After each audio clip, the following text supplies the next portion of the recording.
Soap की manufacturing करता है, ये याद रखना।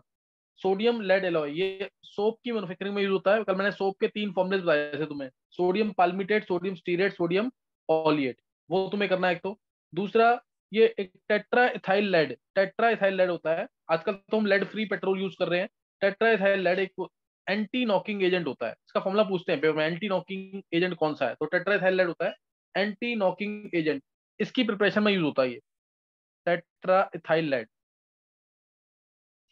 ये एंटी नॉकिंग एजेंट है, इसकी प्रिपरेशन में सोडियम लेड का एलॉय यूज होता है। फिर पोटेशियम जो है ये भी सॉफ्ट सोप बनाने के काम आता है, तो ये सॉफ्ट सोप की मैन्युफैक्चरिंग में यूज होता है। और केसीएल इंपॉर्टेंट फर्टिलाइजर्स में यूज होता है, सही ना, केसीएल ये याद रखना। और सीजियम बहुत इंपॉर्टेंट क्वेश्चन आता है इसका, सीजियम यूज होता है फोटो इलेक्ट्रिक सेल्स में, लिथियम यूज नहीं होता।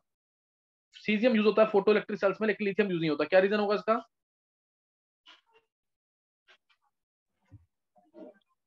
सर सीजियम की लो आयनेशन एनर्जी होती है, हाँ, तो सीजियम की इलेक्ट्रॉन एनर्जी लो है, न्यूक्लिएटेड कर देता तो ये इलेक्ट्रॉन आसानी से रिलीज कर देता है on exposure to light. Photo electric यही था ना, release of electrons on exposure to light with some minimum energy. फिर थर्ड पॉइंट तो क्या वही था?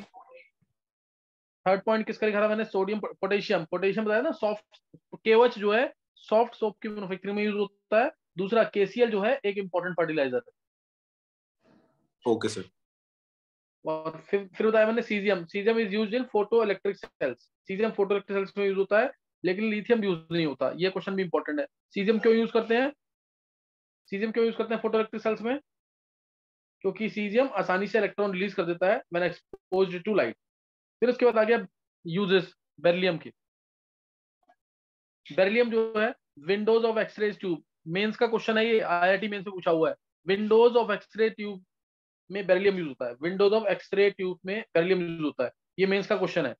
दूसरा मैग्नीशियम, मैग्नीशियम जो है ध्यान देंगे, मैग्नीशियम ये एक तो तुम्हें याद होगा MgOH, ये एंट एसिड की तरह यूज होता है, एसिडिटी दूर करने का काम आता है MgOH। मिल्क ऑफ मैग्नीशिया भी कहते हैं इसको, मिल्क ऑफ मैग्नीशिया, है ना, मिल्क ऑफ मैग्नीशिया। जैसे मिल्क ऑफ लाइम हम कहते हैं ना उसको, मिल्क ऑफ लाइम हम किसको कहते हैं, CaOH, याद है ना, CaOH, मिल्क ऑफ लाइम। ऐसे ही इसको मिल्क ऑफ मैग्नीशिया कहते हैं, मिल्क ऑफ मैग्नीशिया। और BaOH इसको बेराइटा वाटर कहते हैं, BaOH, ये एक टेस्ट में भी दिया था मैंने, अगर तुम्हें ध्यान हो तो, केमिकल इक्विलिब्रियम का पहला पहला क्वेश्चन था, यस बेराइटा सर। वाटर, इसको बेराइटा वाटर कहते हैं, है ना। और मैग्नीशियम को अगर हम 3% मिक्स्ड मेटल से मिक्स कर दे, मैग्नीशियम को अगर हम 3% मिक्स्ड मेटल से यूज कर ले, तो ये बुलेट्स बनाने के काम आएगा, शेल्स बनाने के काम आएगा, या लाइटर के जो फ्लिंट्स होते हैं, जो टिप होता है इसका, उसको बनाने के काम आएगा, सही ना। जो मैग्नीशियम को अगर हमने 3% मिक्स्ड मेटल से मिक्स कर दिया, मिक्स्ड मेटल क्या होता है, एक एलॉय है लेंथेनम और सीरियम का, लेंथेनम और सीरियम होता है 95%, और 5% होता है इसके अंदर आयरन। मिक्स मेटल के अंदर 5% क्या होता है, आयरन होता है, रेस्ट होता है SCCaAl, ये ट्रेसेस में होता है, sulphur, carbon, calcium, aluminium, scale से याद कर लेना इसको, स्काल से, ये ट्रेसेस में होता है। और फिर कैल्शियम जो है ये ऑक्सीजन से बहुत फास्ट रिएक्ट करता है, इसलिए वैक्यूम क्रिएट करने के काम आता है, वैक्यूम ट्यूब्स के अंदर, वैक्यूम ट्यूब से आसानी से ऑक्सीजन को रिमूव कर देगा, और ये वैक्यूम ट्यूब्स में यूज होता है। इसलिए रेडियम का यूज पता होगा, रेडियम जो है रेडियोलॉजी में बहुत यूज होता है, रेडियो एक्टिव है, रेज एमिट करता है, तो ये कैंसर के ट्रीटमेंट में यूज होता है, क्लियर, कैंसर के ट्रीटमेंट में यूज होता है रेडियम। यूजेस क्लियर हो गए इसके, यूजेस क्लियर हो गए, यूजेस भी जरूर पढ़ने हैं, कोई भी पॉइंट छोड़ना नहीं है, ध्यान रखना जिसका, ये मैंने बताया ना मेंस में पूछेंगे क्वेश्चन इसके, तो यूजेस भी जरूर करने हैं। अब एक रह गया टॉपिक, सॉल्युबिलिटी, सॉल्युबिलिटी,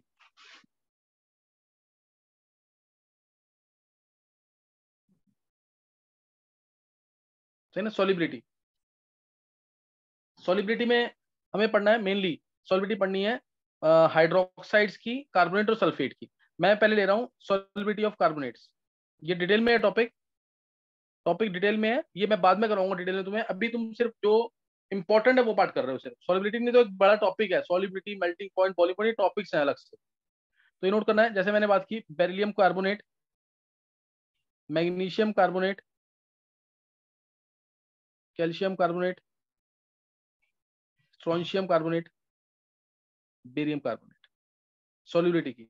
अब अगर मैं तुमसे कहूं कि तुम्हें पता लगाना है कि तुम्हें एक टेस्ट ट्यूब में बेरिलियम कार्बोनेट दे दिया, एक टेस्ट ट्यूब में तुम्हें दे दिया बेरियम कार्बोनेट, तो कैसे पता लगाओगे?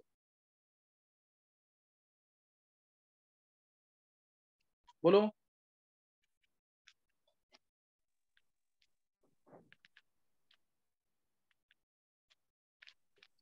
सर सर एक BaCO3 सॉल्युबल ज्यादा सॉल्युबल होगा, और एक BaCO3 नहीं कम होगा। सॉल्युबल होगा। दोबारा बोल एक बार। सर BaCO3 ज्यादा सॉल्युबल होगा, BeCO3 कम सॉल्युबल होगा। हाँ, BaCO3 ज्यादा सॉल्युबल होगा। Yes sir. BaCO3 तो प्रेसिपिटेट होता ना।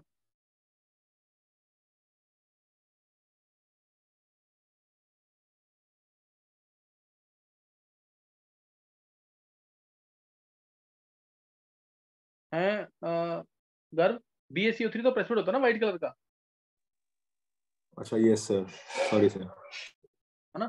तो दोनों के अंदर पानी डालेंगे, जिस केस में प्रेसिपिटेट रहेगा व्हाइट कलर का तो वो उसमें बेरियम कार्बोनेट है, जिसमें प्रेसिपिटेट नहीं रहेगा उसमें, जिसमें प्रेसिपिटेट नहीं रहेगा बेरिलियम कार्बोनेट, जो सॉल्युबल हो जाएगा वो बेरिलियम कार्बोनेट। सेम चीज है अगर BeSO4 है, BeSO4 लास्ट में, तुम्हें पता लगाना है कि कौन किसमें बेरिलियम सल्फेट है, किसमें बेरियम सल्फेट है। कैसे पता लगाएंगे?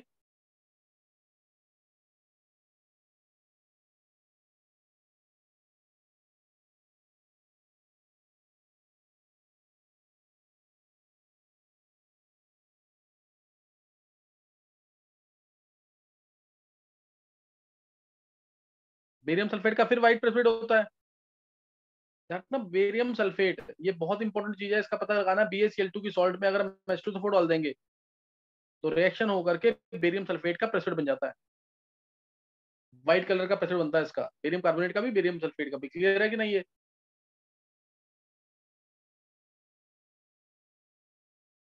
Yes sir. ध्यान रखना है इस चीज का। अच्छा, नेक्स्ट अब है ऐसे ही बेरिलियम हाइड्रोक्साइड से बेरियम हाइड्रोक्साइड तक। ध्यान रखना, चाहे मैं बेरिलियम हाइड्रोक्साइड बोलूं या बेरिलियम ऑक्साइड, ये एक ही बात है, ये दोनों का सेम ट्रेंड चलेगा। बेरियम ऑक्साइड अगर याद रहेगा मैं क्या बोल रहा हूँ यहाँ पे, बेरिलियम ऑक्साइड बोलूं या बेरिलियम ऑक्साइड या बेरिलियम हाइड्रोक्साइड, दोनों का सेम ट्रेंड चलेगा। कोई डाउट तो नहीं है? No sir. ये ध्यान रखना चीज का। अब तुम्हें रीजन देना है इसका कि इस क्या होगा इन दोनों केसेस में, ये सॉलिबिलिटी क्यों डिक्रीज कर रही है, इंक्रीज कर रही है? कोई बता सकता तुम में से? एक बार क्वेश्चन रिपीट कर दो। जैसे बेरिलियम कार्बोनेट ज्यादा सॉल्युबल है, बेरियम कार्बोनेट कम सॉल्युबल है, ये कैसे पता लगेगा?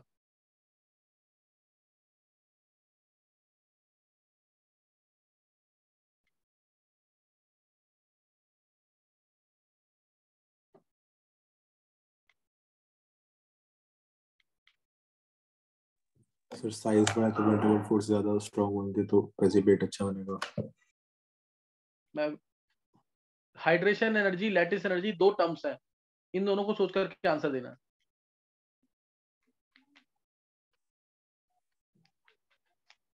सर BaCO3 में तो ये हो जाएगा कि इसकी जो हाइड्रेशन एनर्जी है वो कम होगी और लैटिस एनर्जी ज्यादा होगी, तो वो ब्रेक ही नहीं हो पाएगी लैटिस, तो वो प्रेसिपिटेट रहेगा। किस केस में? बेरियम कार्बोनेट में? यस सर, इसकी लैटिस एनर्जी ज्यादा होगी हाइड्रेशन एनर्जी से।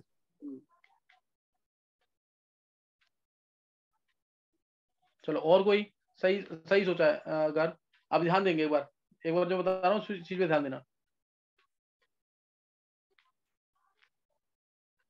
देखो, मैं अगर दे रहा हूँ यहाँ पे, मैंने तुम्हें दिया NaCl और AgCl, एक सिंपल एग्जांपल है, सबको पता है AgCl व्हाइट कलर का प्रेसिपिटेट होता है। अगर तुमने NaCl को और या AgCl को दोनों को पानी में डाल दिया तो NaCl के Na plus ions, Cl minus ions, Na plus ions, Cl minus ions, ये तो तुम्हें दिखेंगे अलग से, ये अलग अलग हो जाएंगे पानी के अंदर दोनों। वैसे इसके अंदर फोर्स स्ट्रॉन्ग है लेकिन पानी के अंदर दोनों अलग हो जाएंगे। लेकिन AgCl के केस में Ag प्लस और Cl माइनस में बहुत स्ट्रॉन्ग अट्रैक्शन है, ये जाकर के प्रेशर बन करके नीचे बैठ जाएगा, सही ना, ये प्रेशर बन करके यहाँ पे नीचे बैठ जाएगा, ये नीचे बैठ जाएगा। बहुत कम तुम्हें याद होगा इसका केएसपी कितना था, 10⁻10 के ऑर्डर का। केएसपी इसका कितना था, 10⁻10 के ऑर्डर का। तो इसलिए ये जाके बस सीधा नीचे बैठ जाएगा। क्लियर है कि नहीं ये? Yes sir. ये सबको पता है ना। अब देखो ये तो जाके नीचे बैठ गया सीधा, और इस तरीके से NaCl जो है वो पानी में घुल गया। रीजन क्या है, Na+ और Cl- जैसे ही हम इसको पानी में डालेंगे, जैसे ही हम इसको क्या करेंगे, NaCl को वाटर में ऐड करेंगे, तो Na+ और Cl- में हमें बॉन्ड को ब्रेक करना है, जो कि आयनिक बॉन्ड है। तो उसके लिए लगेगी लैटिस एनर्जी, लैटिस एनर्जी लगेगी, और पानी वो लैटिस एनर्जी प्रोवाइड करता है। NaCl जो है पानी के अंदर Na+ और Cl- में टूटेगा और हाइड्रेट हो जाएगा। Na+ को वो चाइंस वाटर के एक तरह से घेर लेंगे, और Cl- को H+ आयंस घेर लेंगे, और ये हाइड्रेट होकर हाइड्रेट पानी में दोनों आयंस होंगे और बॉन्ड टूट जाएगा। यानी जो लैटिस एनर्जी थी वो मिली इसको, ये देनी पड़ती है, लैटिस एनर्जी देनी पड़ती है। और हाइड्रेशन एनर्जी, पानी में आयंस घुलेंगे तो हाइड्रेशन एनर्जी क्या होगी, रिलीज होगी। और वो हाइड्रेशन एनर्जी अगर ग्रेटर देन लैटिस एनर्जी है, ध्यान रखना, हाइड्रेशन एनर्जी अगर ग्रेटर देन लैटिस एनर्जी है तो सॉल्ट सॉल्युबल हो जाएगा। हाइड्रेशन एनर्जी अगर लेस देन लैटिस एनर्जी है तो सॉल्ट इज इनसॉल्युबल। तो सॉल्ट क्या होगा, इनसॉल्युबल। क्लियर हुई बात कि नहीं है? ये क्लियर है कि नहीं?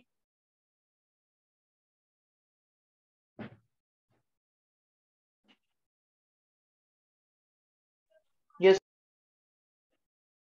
तो ये चीज ध्यान रखना इसके अंदर, लैटिस एनर्जी ज्यादा तो सॉल्ट इनसॉल्युबल, हाइड्रेशन एनर्जी ज्यादा तो सॉल्ट सॉल्युबल। तो सॉल्ट क्या होगी, सॉल्युबल होगी।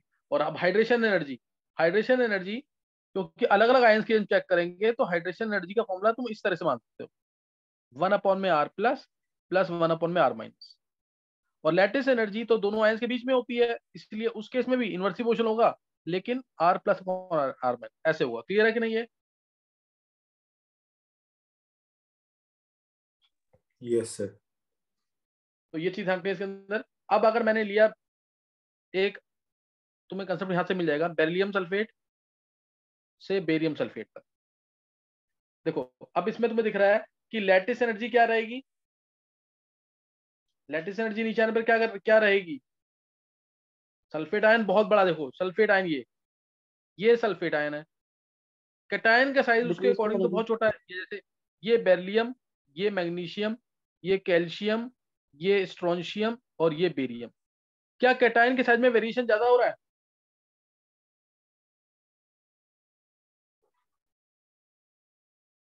सर इसका सल्फेट बॉन्ड की इसके साथ बना कंपैरिजन हुआ में है तो नहीं सल्फेट के है। साथ, इसका सल्फेट क्या, क्या इसमें वेरिएशन ज्यादा हो रहा है कैटायन के साइज में? सर सल्फेट की कंपैरिजन में तो नहीं है। नहीं है ना। तो लैटिस एनर्जी मान सकते हैं ऑलमोस्ट कांस्टेंट, डिक्रीज तो करेगी नीचे आने पर, लेकिन लगभग कांस्टेंट रहेगी कि नहीं? Yes sir. Lattice energy will remain almost constant, lattice energy will remain almost constant. But hydration energy क्या होगी, Be2+ की, Md2+ की, Ca2+ की, Sr2+ की और Ba2+ की, क्या होगी हाइड्रेशन एनर्जी?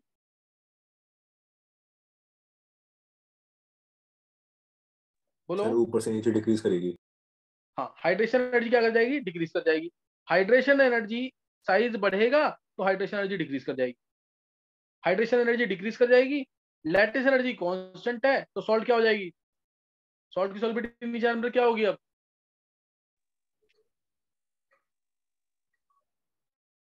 बोलो। डिक्रीज होगी। हाँ, सॉल्ट की सॉल्बिडिटी डिक्रीज होगी। क्लियर हुआ कि नहीं है? नहीं क्लियर है? यस। तो ये चीज ध्यान रखना इसके अंदर, चलिए यही चीज ध्यान रखनी उसके अंदर कि सॉल्ट की सॉल्बिडिटी इसलिए डिक्रीज कर जाएगी, है ना। सॉल्ट की सॉल्बिडिटी नीचे आने पर क्या कर जाएगी, डिक्रीज कर जाएगी। क्यों? क्योंकि lattice energy remains almost constant, but hydration energy will decrease down the group. Therefore decrease. net there will be decrease of hydration energy down the group, hence solubility of salt will decrease। और अगर तुम mathematical check करना चाहो तो वो भी check हो सकता है इससे। देखो कैटायन का साइज, कैटायन का साइज बहुत छोटा, कैटायन का साइज छोटा in comparison to anion, anion बहुत बड़ा, ये एनायन बहुत बड़ा, ये बहुत बड़ा, तो 1/r- को क्या मान लेंगे, नेगलेक्ट कर सकते हैं इसे कि नहीं?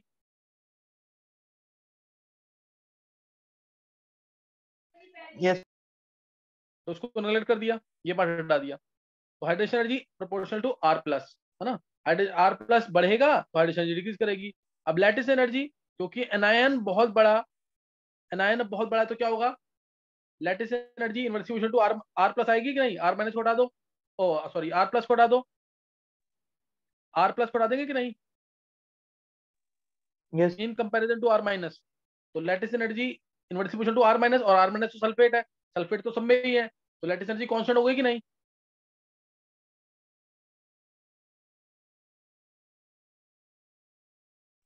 यस और हाइड्रेशन एनर्जी डिक्रीज करेगी, हाइड्रेशन एनर्जी क्या करेगी, डिक्रीज करेगी, इसलिए ऐसा होता है। क्लियर हो गया कि नहीं ये।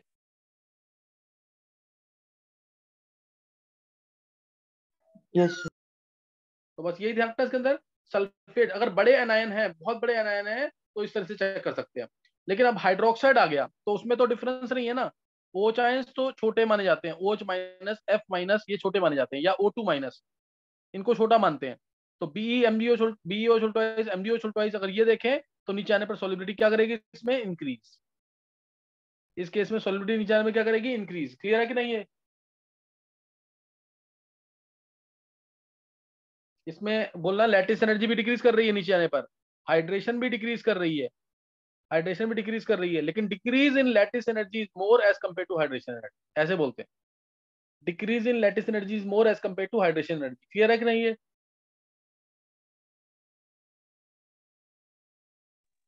यस सर तो इसलिए सॉलिबिलिटी क्या कर जाएगी, इंक्रीज करेगी डाउन द ग्रुप। सॉलिबिलिटी क्या करेगी, इंक्रीज करेगी, चाहे ये ले लो BeO ले लो या BaO ले लो, सॉलिबिलिटी इंक्रीज इंक्रीज करेगी डाउन द ग्रुप। क्लियर हो गया कि नहीं है।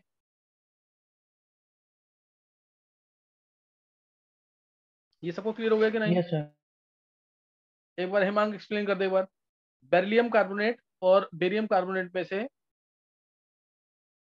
कौन सा ज्यादा सॉल्युबल है और क्यों। उससे बेरिलियम कार्बोनेट ज्यादा सॉल्युबल है हाँ सर, बेरियम क्योंकि हम कार्बोनेट, ये याद रखना जैसे है ऐसे ही कि BaCO3 का प्रेसिपिटेट होता है, BaSO4 का भी प्रेसिपिटेट होता है। क्यों, रीजन क्या है। सर हम जैसे ग्रुप में नीचे जाते हैं तब वो लैटिस एनर्जी वो ऑलमोस्ट कांस्टेंट रहती है, और वो वो हाइड्रेशन एनर्जी वो डिक्रीज करती है। तो सॉल्युबिलिटी होती है वो होती है वो डायरेक्टली प्रोपोर्शनल होती है हाइड्रेशन एनर्जी के, और मतलब ऑपोजिट होती है लैटिस एनर्जी के। तो क्योंकि हाइड्रेशन एनर्जी डिक्रीज करेगी तो सॉल्युबिलिटी भी डिक्रीज करेगी, और lattice energy hydration energy constant है। डिक्रीज कर रही है, lattice energy constant. Simple words में, सिंस सल्फेट आयंस और carbonate ions are larger in size, so lattice energy remains almost constant, but hydration energy decrease down the group. So hydration energy is decreasing, therefore solubility will decrease down the group. और ऐसे ही hydroxide में लिखना है, सही ना, ऐसे ही hydroxide में लिखना है। क्लियर हो गया कि नहीं है। यस सर चलो अभी किसी को कोई डाउट है इस चैप्टर में, ये एक बार हैंड करेंगे जिसको ये कंसेप्ट समझ आ गया जल्दी से।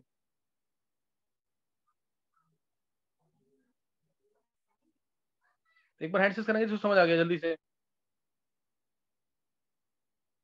क्रिश, गर्भ, आर्यन, हिमांग, ध्वनि, छवि, सौम्या, मनीष, गर्भ, हरिंदर, मनन, सचित, तान्या, हितेश, आर्यन, ध्रुव, डिम्पल ने लेट ज्वाइन किया है। जिया समझ नहीं आया ये बहुत इंपॉर्टेंट कंसेप्ट है। बहुत ज्यादा ध्यान रखना, मैं नेटवर्क सॉलिडिटी का, इश्यूज हो रहे हैं।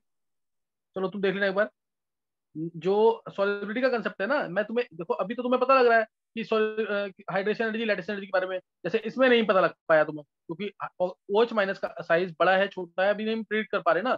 ये मैं तुम्हें डायरेक्ट लिखाऊंगा ट्रेंड सॉलिडिटी के, ये डायरेक्ट ट्रेंड लिखाऊंगा ना तो उससे इजी लगेगा तुम्हें क्वेश्चन। लेकिन अभी तुम इस क्वेश्चन को जरूर कर लेना, ये क्वेश्चन मोस्ट इंपोर्टेंट है जो आना है पेपर में, है ना। और नेक्स्ट टाइम अब P ब्लॉक स्टार्ट करना है मेरे को, लेकिन कल मैं तुम्हें यही रिवाइज कराऊंगा। हो सकता है मैं P ब्लॉक थोड़ा सा स्टार्ट कर दूं, स्टार्टिंग का बेसिक्स दे दूं तुम्हें कुछ, है ना, स्टार्टिंग का बेसिक्स दे दूं। लेकिन कल तुम अपना याद करके आओगे दोनों चैप्टर, हाइड्रोजन और एस ब्लॉक, और टेस्ट तो होता ही है, एक टेस्ट कंप्लीट सिलेबस का टेस्ट जरूर होगा। क्लासेस मिस नहीं करना है बिल्कुल भी, क्लासेस अभी अटेंड करनी है जरूर, मिस मत करो बिल्कुल भी, पूरा सिलेबस करना है इसका खत्म, सही ना। कल वही 3:30 to 5:30 के तो आसपास इसकी क्लास होगी। रिकॉर्डिंग ग्रुप पे डलवा देना। हाँ मैं डलवा दूंगा, 3:30 to 5:30 के आसपास क्लास होगी, पढ़ के रखना। आज टेस्ट नहीं लिया मैं, कल टेस्ट लूंगा, और थर्सडे से हमारे टेस्ट स्टार्ट हो जाएंगे, क्योंकि मैं लेक्चर मैंने पढ़ाऊंगा एक आध लेक्चर ही, मैं तुम्हारे मेनली अब टेस्ट लूंगा एक एक चैप्टर करके, ओरल टेस्ट, और पेरेंट्स जरूर सामने होने चाहिए, मैं दोबारा दोबारा बोल रहा हूँ तुम लोगों को, पेरेंट्स साथ में होने चाहिए तुम लोगों के। सर हाँ कर। सर जो जैसे सॉल्ट की हमने सॉल्युबिलिटी तो बता दी, इससे टर्बिलिटी क्या कौन सा सॉल्ट की होगी वो, मतलब कुछ आइडिया रख सकता है, मतलब टर्बिलिटी कौन सा सॉल्ट फॉर्म करेगा कौन सा नहीं करेगा? नहीं नहीं कर, ये याद ही करना पड़ेगा। बस हम ये मान सकते हैं सॉल्युबिलिटी कम होगी ज्यादा होगी ये मान सकते हैं, लेकिन हमें ये याद करना पड़ेगा कि कौन से प्रेसिपिटेट, ये मैं पूरा को टॉपिक पढ़ाऊंगा गर्व, एक बार होने दे खत्म ये वाला पी ब्लॉक, फिर मैं एक बार टाइप प्रेसिपिटेट कौन कौन से है ना पूरी केमिस्ट्री में वो सारे लिखवा दूंगा एक साथ। Okay sir. सही है। Yes sir. चलो जरूर याद रखना, ये क्लासेस मिस नहीं करना बिल्कुल भी।